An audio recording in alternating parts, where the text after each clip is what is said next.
teoria do conhecimento é fruto de um trabalho conjunto dos professores de filosofia Paul Carmouze, Delaunay Moody e J. D. Trump.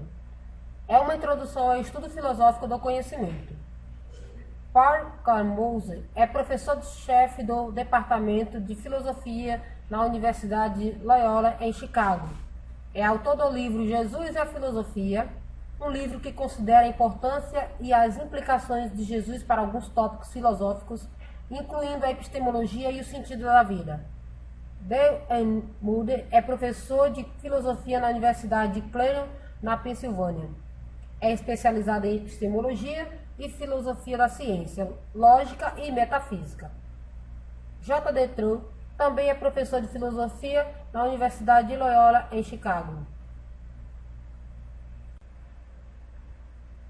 A Teoria do Conhecimento é uma obra recente, editada pelo Departamento Editorial da Oxford University em maio de 1997, em Chicago. Trata-se de tópicos como o ceticismo, a verdade e de como adquirimos o conhecimento em fatos ocorridos durante o século XX, uma época em que os filósofos se deixaram arrebatar por disputas e argumentos sutis de seus campos de atividades. Este livro é fruto de um trabalho conjunto de 3 filósofos que defendem diferentes teorias epistemológicas. Os autores da teoria do conhecimento explicam as principais ideias e os grandes problemas da epistemologia contemporânea. Põe em evidência os debates contemporâneos sobre a definição das fontes e os limites do conhecimento humano. No decorrer de toda a vida, nós nos propomos a adquirir conhecimento, mesmo que seja pela simples razão de que gostamos de aprender, pois é comum as pessoas darem importância ao fato de se ter conhecimento ou ao poder que dele resulta. Muitos desses conhecimentos são transmitidos na escola, no trabalho e em casa. E as muitas coisas que acreditamos são baseadas na autoridade de outros. Não obstante, adquirimos alguns conhecimentos por nós mesmos, independente do testemunho alheio. Mas como o conhecimento tem um valor, deveríamos ter também o dever de adotar uma postura crítica perante a sua aquisição.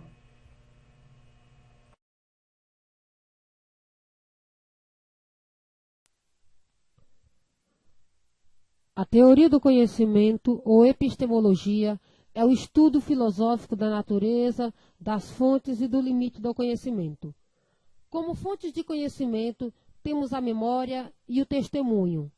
O conhecimento que depende da experiência é chamado de conhecimento a posteriori, e o conhecimento que não depende da experiência é a priori. Mas para que se conheça algo, é necessária uma crença em um determinado estado de coisas. A crença é intencional, ou seja, tem significado e é sempre representativa, pois funciona como mapas quais retratamos o mundo que nos cerca e nele navegamos. Na epistemologia tradicional, os filósofos chegaram a considerar a crença como um estudo em que vale o tudo ou nada, no sentido de que você crê ou não crê. Mas há pouco tempo, os filósofos e psicólogos passaram a estudar a crença nos papéis cognitivos, como a formação de atitude, na indução e na contribuição para os desvios cognitivos e outros processos psicológicos.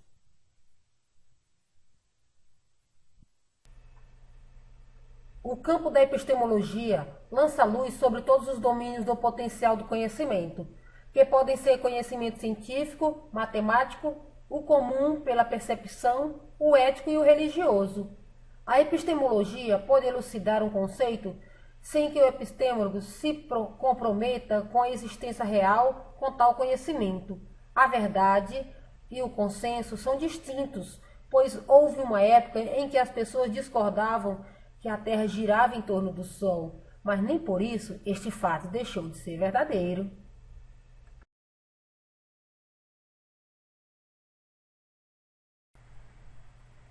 Alguns filósofos, influenciados pela opinião filosófica de que todos os conceitos são textualmente abertos, negaram a existência de uma única noção geral de conhecimento que esteja por trás de vários domínios epistêmicos potenciais. Dizem eles que os vários usos que se dão ao mesmo termo geral, como conhecimento, por exemplo, não precisa ter todos um sentido geral comum, mas podem relacionar-se entre si por semelhanças diversas que nem todos os usos em questão têm em comum.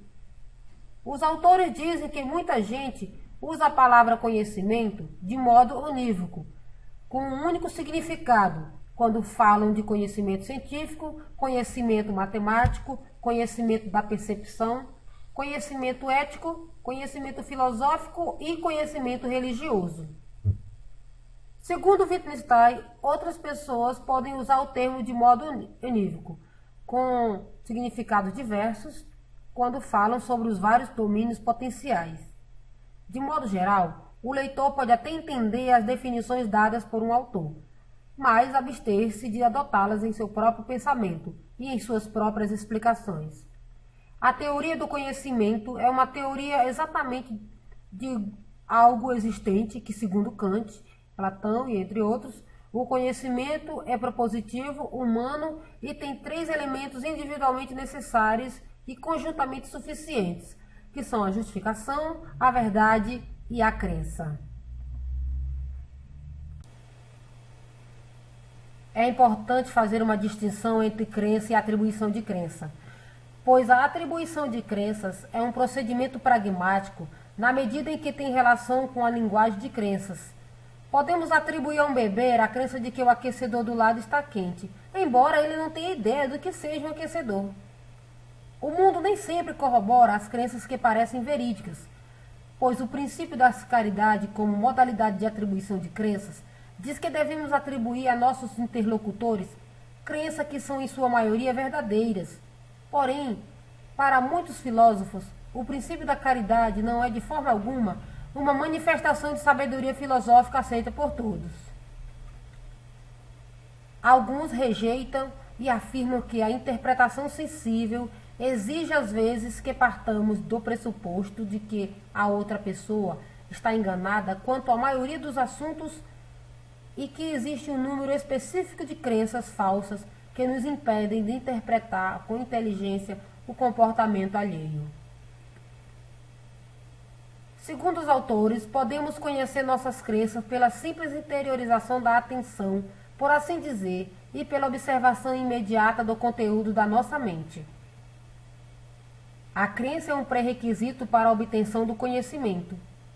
E este conhecimento pode ser real ou imaginário, pois assim como nossos antepassados, podemos crer em uma mentira como se fosse verdade, no caso específico do geocentrismo. Mas quando nos perguntamos acerca do que define a crença falsa da verdade, percebe-se que há um relativismo envolvendo esta resposta. Por exemplo, se duas pessoas em situações diferentes, usando os mesmos critérios para discernir a verdade, podem obter resultados diferentes em relação à mesma afirmação. Temos de fazer de tudo para discernir a verdade da falsidade, quando a base é a aparência, uma vez que as aparências podem enganar e nossa crença ser errônea. Para os autores, a recente abordagem semântica da verdade, proposta por Alfred Tarski, define a verdade como uma espécie de correspondência na qual aquilo que se pronuncia corresponde exatamente àquilo que é na realidade. Os autores dizem que é difícil especificar a relação de coerência de modo a produzir uma definição plausível de verdade, pois se o determinado sistema em questão provém do conjunto de crenças de um indivíduo, a verdade será relativa ao indivíduo. Pessoas diferentes, dotadas de diferentes sistemas de crenças básicas, só poderão aceitar afirmações que tenham coerência com seus sistemas pessoais. Para os pragmatistas, uma afirmação não pode ser ao mesmo tempo cognitivamente útil e falsa. Os filósofos lançam mão de outros conceitos de verdade, como o de correspondência, coerência e utilidade.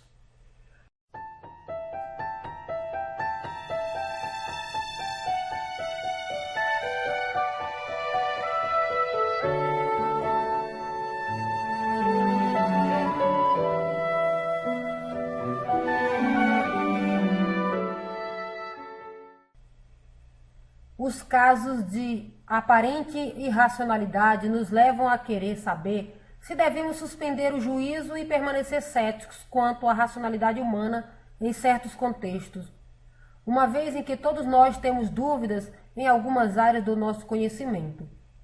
Embora essas dúvidas sejam diferentes nas diversas pessoas, os filósofos querem saber quais os limites e amplitude do conhecimento humano. Se restringirmos este conhecimento apenas a experiências subjetivas, mais céticos seremos.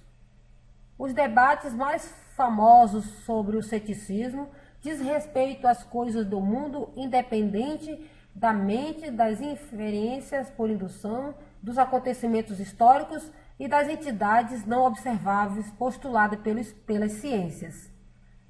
Os dois ceticismos mais notáveis são o ceticismo quanto ao conhecimento e o ceticismo quanto à justificação. O primeiro, quando levado ao extremo, afirma que o conhecimento é impossível.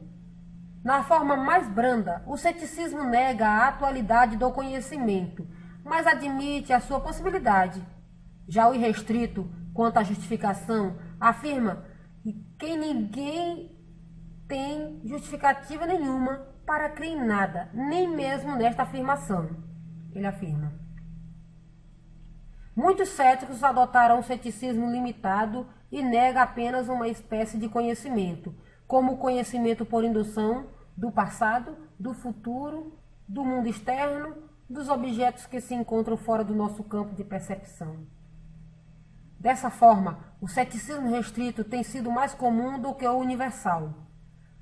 Após a identificação de toda esta gama de conceitos epistemológicos, convém saber que a origem histórica dessa epistemologia está no senso comum, uma vez que somos seres conhecedores e dotados de reflexão e explicações da própria natureza.